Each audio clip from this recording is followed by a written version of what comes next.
brand new I Know What You Did Last Summer TV series debuting on Amazon Prime this month, it seemed like the perfect time to stop and rank all 3 I Know What You Did Last Summer movies from the worst to the best.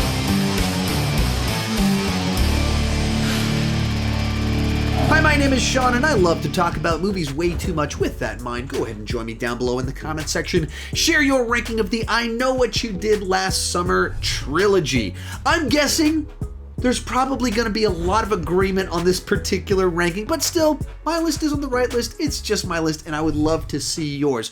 With that said, to give you a little bit of a point of reference, despite the fact that I'm a massive fan of Scream and the Kevin Williamson era of horror films, I never saw I Know What You Did Last Summer. Just somehow, for over 20 years now, I managed to not see the film for no particular reason at all. And so, just this past week, I watched all 3 movies for the very first time. So take this as a fresh take from someone that's a big fan of that era of slasher films, but somehow managed to not see these particular movies until now. With that said, let's get started. Easily in last place, I'll Always Know What You Did Last Summer. A shockingly bad idea for a cheap rehash of the original film.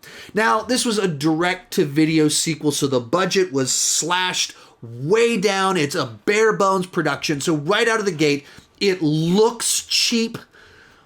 But even beyond that, the ideas that they went with from the very beginning were just terrible. The set of characters that they give us and the scenario with what they're doing in the introduction, doing this prank about the fishermen, makes them incredibly unlikable. The scenario under which they're leaving the person and not admitting to what they did makes them just seem like selfish narcissists that you don't really care if these characters get killed off because they're so awful.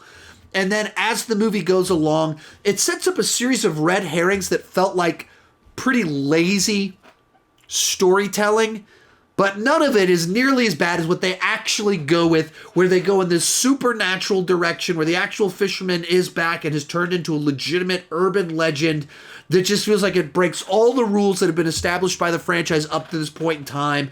It makes absolutely no sense, and any sort of idea that the mystery reveal will have some sort of meaningful ties to the characters. No, none of that happens. It's just a series of fake outs followed by a ridiculous plot twist to try and tie the whole franchise together in a way that feels unearned. It's unbelievably bad that somebody thought that this was a good direction to take this set of films. Our runner-up, I Still Know What You Did Last Summer. Now, not every hit movie lays the foundation for a franchise. Some stories just work really nicely as standalone stories that are a fun 2 hours at the movies, and I feel like that's the case with the premise of I Know What You Did Last Summer. So right out of the gate, this movie feels like it's straining credibility to try and force a franchise out of a solid standalone story. Likewise, the basic setup of this movie feels like they took someone's spec script that was meant to be its own standalone story about someone winning tickets from a radio giveaway to go off to a secluded island where someone's trying to kill them. And then they just converted it into an I Know What You Did Last Summer sequel.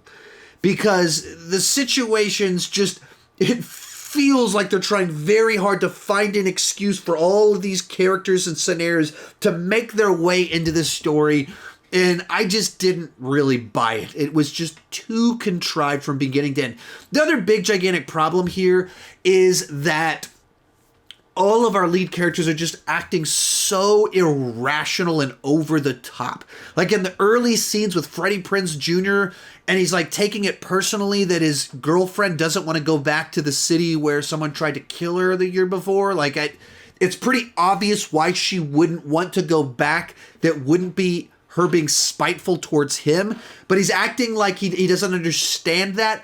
It's just lazy writing where people just do irrational things to force conflict, to put people in positions, to have an excuse why Freddie Prinze Jr. didn't go with them at the beginning of the movie. And that's what the whole movie felt like. Everything was forced. None of it felt earned or like the most logical explanation for things. So then when we get to the final reveals about what's really going on with the fishermen, once again, it felt like they cheated, that they found ways to work around what actually made sense, to contrive, to force a scenario where we could get this story. And it certainly doesn't feel like the logical continuation of where the last movie ended. So I wasn't really a fan of this one either, though it was fun to see Jack Black show up for a little bit. But easily in first place, I Know What You Did Last Summer, and it's not even close. It's a fun little concept for a slasher thriller where you have a group of people that accidentally kill someone and they decide to try and cover it up, and then a year later, someone is out for revenge against them, but toying with them a little bit. He's not just trying to kill them as quickly as he can, he's trying to build that suspense, that anxiety, and make them think that maybe they're going a little bit crazy, and so he toys with them constantly, shows up, disappears, and lets them live.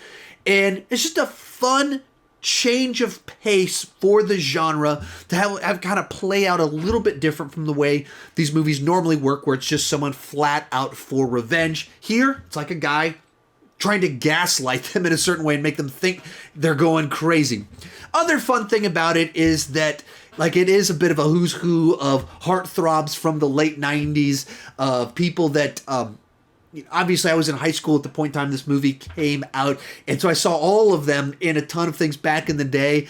And so anytime you find one of those movies that is from a genre that you like, with a cast that you like, it just feels nice to get to go back and see one of these stories that you missed. And so it was a neat experience for me, because it was like watching a movie and having nostalgia for it, even though you've never seen it before. So it's kind of a neat little experience. So just in general, I wouldn't say this is one of my favorite movies of this era, but it was a pleasant one that had some nice twists and turns in how the story played out, with a cast that I enjoyed, from an era, a vibe, an aesthetic of slasher films that I enjoyed, that had enough twists and turns that I didn't see coming to make for an enjoyable little film. So without question, easily it comes in first place, and I'm glad I finally was able to watch this film and can discuss it with people. If you enjoyed this video, I've got more horror rankings just like it. Check out that playlist right over there, where I've ranked a ton of the top horror franchises: